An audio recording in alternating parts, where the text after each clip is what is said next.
So again, from our perspective here on planet Earth, we look out into the sky and we see our relationship with the sun, and we recognize from our standpoint here, the sun has now moved on into that portions of the star fields with its backdrop to gateway number 3.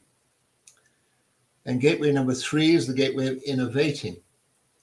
So the sun has now moved out of the 42, this gateway of growth and increase and expansion, right? All kinds of things are possible, all kinds of new experiences are potentially opening up for us. And so what naturally follows on from that is this whole arena, this whole possibility of innovation, innovating, right? So innovating involves doing something new, something different. Here are the pages, and we're looking at the gateway number 3, that's in the bottom left-hand corner there. And we notice up in the top left-hand corner there is gateway number 60. And gateway number 60 is this gateway of limitations. And it just so happens at this particular time and for the next year or so, Pluto is going to be in gateway number 60. So for all of us, when the gateway number 3 is activated by the sun or anything else, we have this whole activation, this channel, the 360, which is the channel of mutation. And if you're considering mutation, it's not like something's just following a natural pathway. Mutation means something takes a big jump.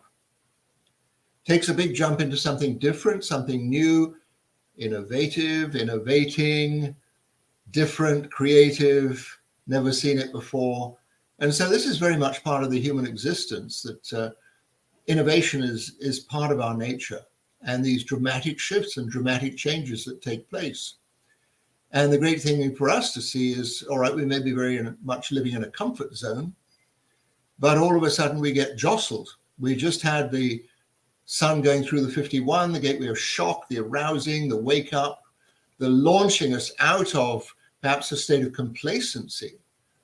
Everything going very nicely, out of complacency. And then we start this whole thing of the 42 where we have this expansion and growth.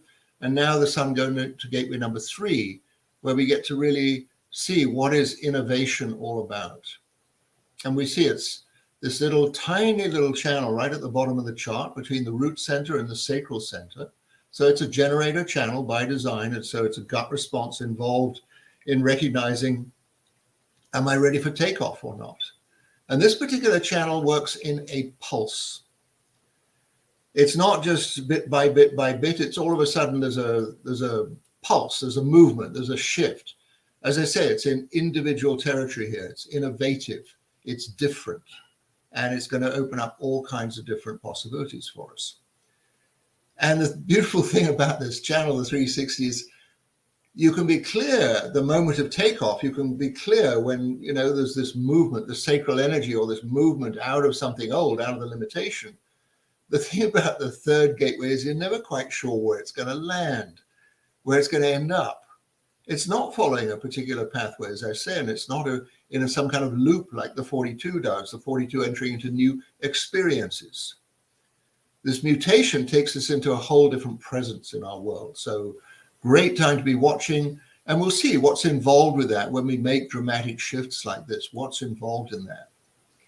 So the gateway called innovating, implementing the new. Right, so it's a great thing to recognize, oh, there's a big change going on, but how do we ground it? How do we make it come about? How do we set it in place? If we're looking at the hexagram here, we've got the solid, broken, which is the marks for the shock, for the lightning strike, the thunder strike. And on top, we have broken, solid, broken, which is a sign for water. So water on top of this thunderbolt. And, you know, all of a sudden, how do we implement this? How do we make this come about? And so it says in breaking with old ways, because that's what the 3 does, breaks with old ways completely. Clear perspective, perseverance, poise, and some principles of organizing are needed. Right? It just means it's in the words of Monty Python, you know, and now for something completely different. We're going to completely different. You know, it's literally, there's a non sequitur. So people that have this third gateway in their design, you'll know that you're always in this place of innovating. You're always bringing about something new, things people haven't seen before, going about things in a different way, not traditional necessarily. And so there can be a lot of resistance to that. Can't we just stick with the old? Why fix what's not broken?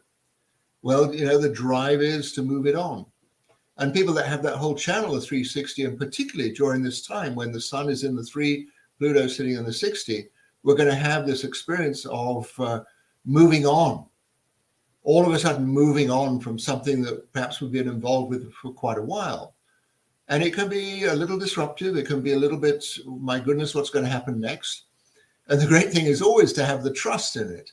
Of course, one always enters into everything in this lifetime these days, knowing one's human design. You trust your type and authority, and there it is. All will be revealed when you land on the other side. But in the meantime, there can be this sense of despondency. What did I get involved with here? What's happening? I seem to see that people are dropping away from me. They're no longer interested in what I'm doing. I'm bringing about something new and different. My whole life is moving into a whole new arena. What do I do? What do I do? And you have to trust. And even then, in midair or in in the gap between the commencement and the landing, there can be this whole sense of, my goodness, I've really made a big mistake here. And the whole thing is just trust. If you get into it in the right way, according to your own design, your own nature, you'll see the landing is very important for you. And you'll recognize this lifetime is not a step-by-step lifetime. This is a transformational lifetime. And let's just face it, here on planet Earth, whether we like it or not, we are in transformational times. There's no going back. There's no going back to pre-COVID or anything like that. We're moving forward, and we're moving forward very, very fast. And we're now in this age where there are chatbots and these AI systems and things that already can outstrip human intelligence. Or maybe I could say they can outstrip human intellect. Let's just say it like that. So this third gateway, innovating, can be that whole sense of using one's own consciousness and brilliance in making bright stepways forward. But as I say, there's a lot of trust involved in it. Whether you have anyone else's support or not, you've got to stay with it and see what it is that comes about. The commentary, it's a very brief and very simple commentary. Tradition does not easily give way to the new, the unknown, and the untried. And you'll just often see that if you're promoting something new and different, nobody's ever seen it before. It's not in alignment with anything that's gone on before. And traditional say, why do we need this? Let's just stay with the old stuff. And this is, again, part of the innovative nature of this gateway. It's in the individual circuitry in human design. The individual has to stand in their majority of one. Maybe everyone's against you, who knows? But there it is with this third gate. It just reminds you, tradition does not want to let go of what it's already got in place. And be warned about that. So let's have a look, see what the lines do. First lines always have the foundation to any hexagram. It's the one at the bottom. And here we're reading about realism. And you'll notice all the colorings of these particular lines are going to be colored in blue, which basically means that during the lifetime, if you have the third gateway in your design, you'll see during the lifetime, these are qualities in your nature that continue to grow. Right? It's not like you're born with a sense of realism. It's like you move into that space of realism as time goes on. So what it says is embracing the whole picture in front of you, right? Looking at the whole panorama. And confusion is cleared up through your dispassionate review, not through worry and anxiety. So I'm saying, this is a mutative thing. You're going into new territory. You're innovating. You're bringing about something different and new. Do you have to put a lot of energy into convincing everybody else? Do you have to put a lot of energy into convincing yourself? And it's just saying, okay, I'm in this thing, I'm innovating. And it says confusion is cleared up by stepping back, having an objective view of it. First lines always have this tendency to get deeply involved. They dive into it. And it's very easy in that total commitment space to get into a place of worry and anxiety. What did I get into? What am I supposed to do here? As a whole channel, the 360 has this quality of, we call it melancholy. And there can be this sense of, oh my goodness, I've really blown it. You know, I'm down in the dumps. My energy is down. I don't want to do anything anymore. And melancholy has to get lived out. It has to be allowed to pass through. It has to be seen as part of human nature in a way. It's very much an individual thing. It exists in many individual channels within the human design system, but particularly in this third gateway here as, oh my goodness, I stepped into something. I have no idea how it's going to turn out. And so it's having a dispassionate view, you know, let's just see. I got into this according to my type and authority. I'm stepping clearly into it. Let's see what happens. So embracing the whole picture. Trusting that confusion becomes clarity. You do not lose sight of all potential outcomes. So we're saying this is a channel of innovating. Innovating is going into a new thing. We're not necessarily sure what the destination is going to look like. And we're in midair, we're in mid-commitment to it. And we've got to be aware of all the potential outcomes. It's not about just saying, well, I only want this one. It's about seeing anything can happen here. And that's part of the wonder of mutation. And you'll see the whole species, the whole world around us has gone through these massive processes of mutation. Or, you know, if you go back to caveman times or that whole story, you know, we've evolved. We keep on morphing into different shapes and forms. Consciousness keeps shifting into new perspectives, keeps mutating. And we just talked about this COVID thing. The COVID thing kept mutating the whole time. Goodness knows where it was going. The other side of this, mental muddles. Mental muddles will compel you to find your way through by trying many scattered endeavors. A little bit of this, bit of that, bit of that, you know, and there can be a lot of worry, a lot of concern about it all rather than being realistic. You know, I'm in this thing. I just have to hold tight. I have to work out what are the processes to bring about this whole new state of being. Second line, the line is called maturing, diligent application. And again, it's a bit head down, you know, let's get involved in this thing. Second lines always have this natural quality of things. And they can sometimes skirt over the top and just say it's all terribly easy, you know, just let it be. And this line says, no, focus on it, get involved in it. Trusting your own personal evolution, right? It's an individual gateway, this, your own personal evolution, right? We're not here living somebody else's life. We're not here following somebody else's path. We're here to do our own thing in this lifetime, whether we've come to that realization or not. So trusting in your own personal evolution or tending to rely on the advice and ways of others, or maybe they know better. Maybe this book's got the whole story here, or maybe if I go to this workshop here, you know, they'll tell me all about it. Maybe these experts, you know all about life way better than I do. I guarantee they don't, right? They don't have any special connection here other than through themselves. They may know very well about themselves. So here's this thing with the second line is trusting in your own personal evolution. I'm here to grow in my own very particular way. Who's going to fault me on that? And here you have the potential for personal growth and maturation if you trust your own ways, right? There is that whole thing. Nobody's ever encouraged us to be true to ourselves. Nobody.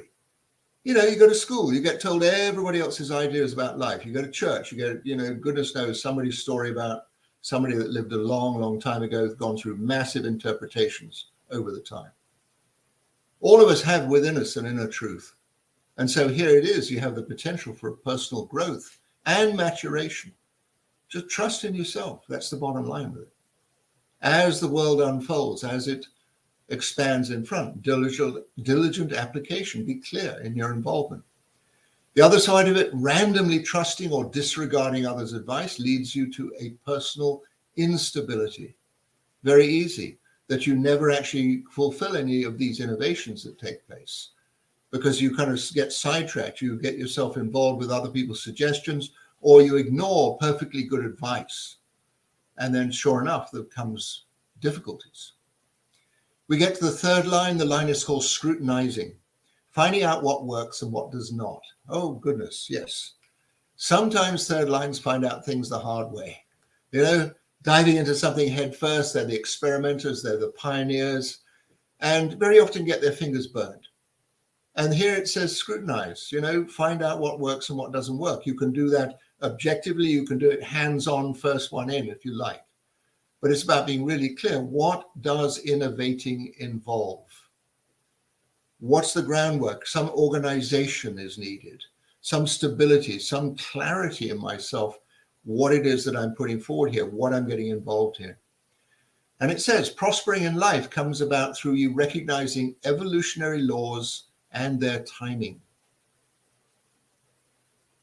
There are certain evolutionary laws. Things play out in their own seasons. I mean, some of us are very much aware of 4 seasons in a year.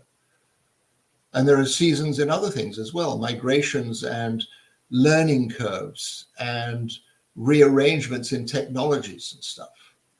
So it says, have a look what it is you're getting involved in. In this time, there are so many innovations taking place in so many different levels. And here it is, it's about really doing your due diligence and scrutinize, find out what it is that really is going to work. And you'll see, you find the right things, you'll prosper.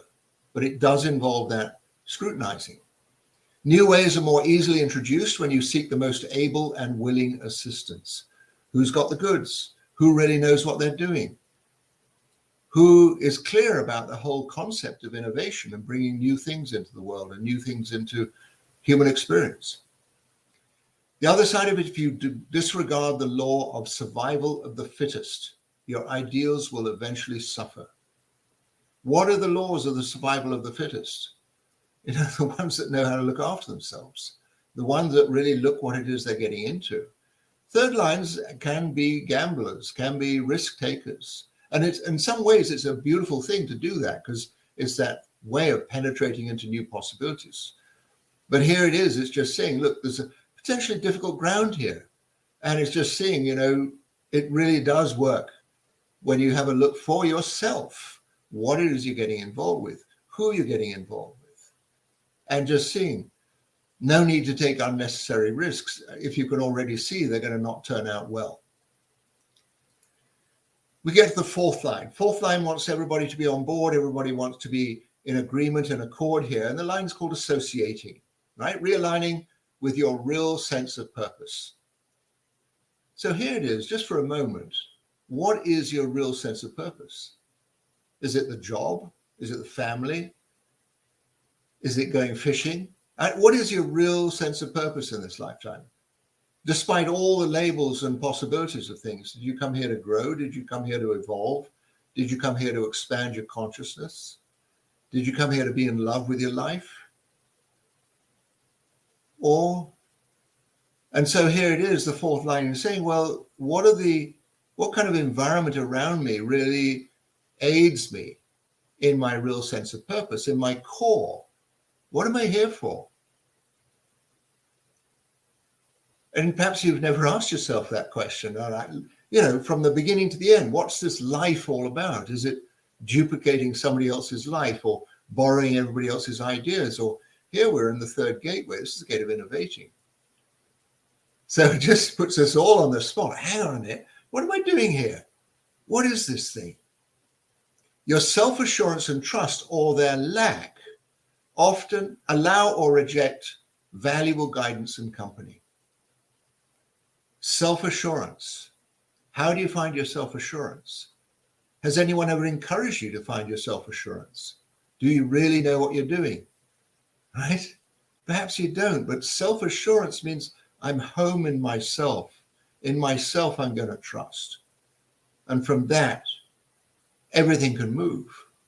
Whether anyone agrees with me or not, anyone else on this innovative track in life, this transformational journey or not. And so you see, when you're operating in a place of self-confidence, your vibration is clear. Your frequency is clear. And when your frequency is clear and you're living according to your type and authority, you will see naturally you attract those people and those influences that are thoroughly beneficial for you, the right associations. And you will dispel the ones that really don't work for you at all, the ones that bring you down in life, right? So here it is, 3 line 4, realigning with your real sense of purpose. It's huge. Your heartfelt attunement with others attracts encouragement, and ensures a new order. We're talking Neptune here, Neptune, love for love's sake. And it's just that thing, that whole sense of trust and love of life. And it says your heartfelt attunement, that is the key, will attract others' encouragement and ensures a new order. And let's face it, the world is moving into a new order. May not look like it sometimes, but I can guarantee it is happening on some level. The other side of it, if you're impatient in seeking nourishment and guidance, you will often be rejected because you're not standing in your own truth and you're not standing in your own way of life. You're leaning, you're pushing instead of trusting and finding that heartfelt presence. The fifth line always in that place of leadership and guidance and be able to look out over the fence and see the potentials.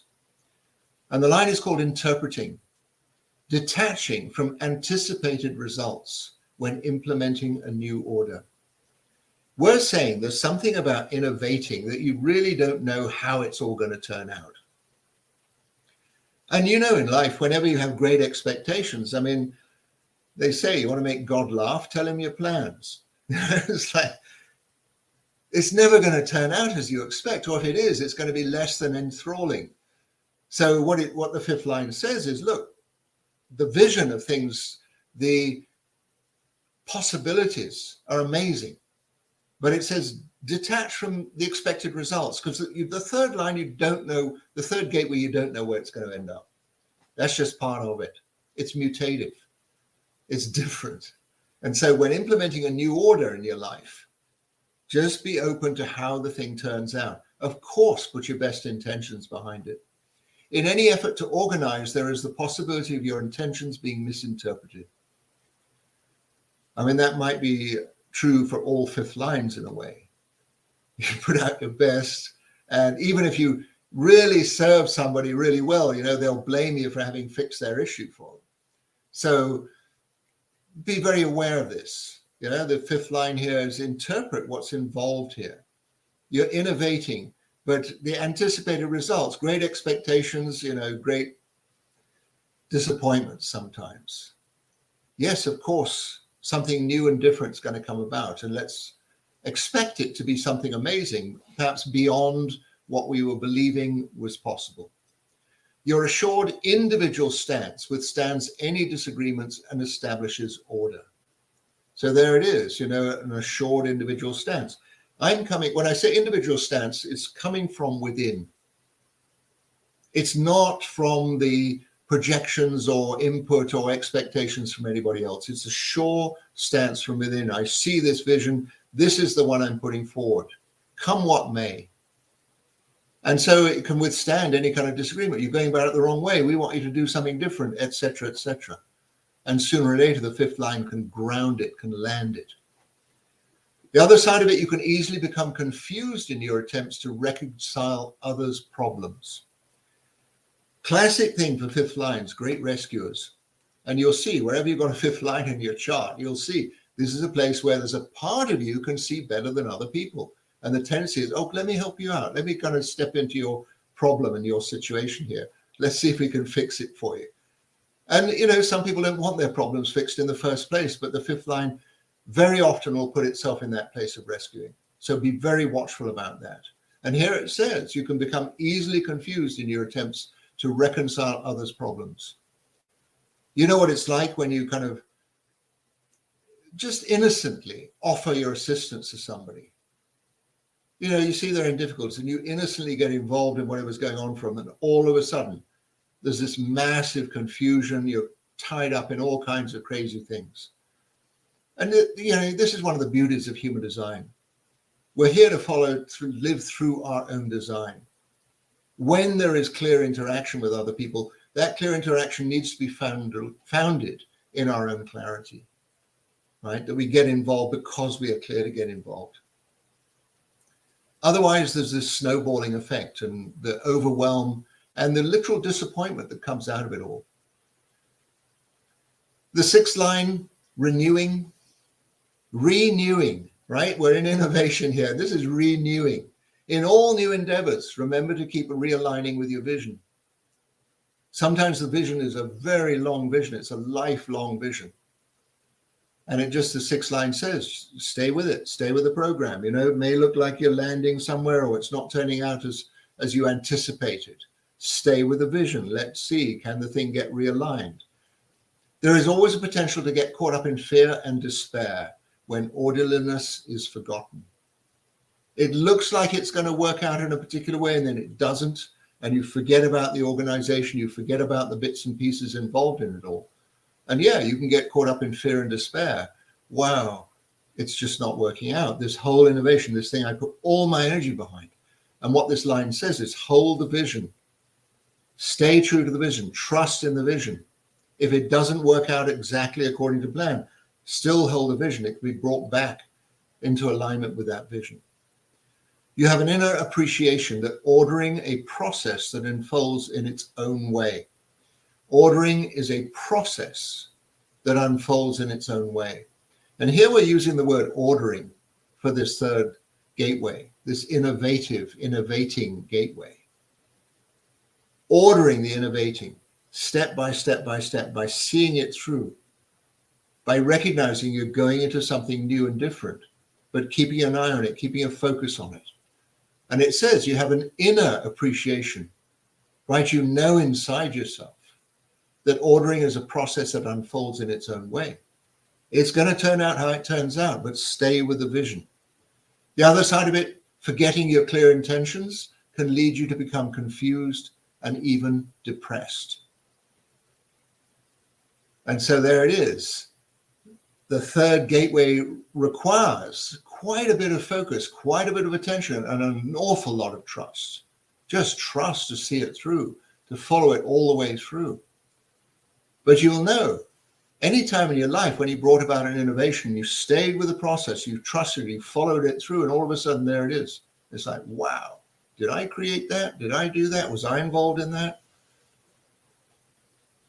Didn't think it would turn out even sometimes. But I followed through, I stayed with it, and here it is. So there it is. There's the gateway of innovating. Let's all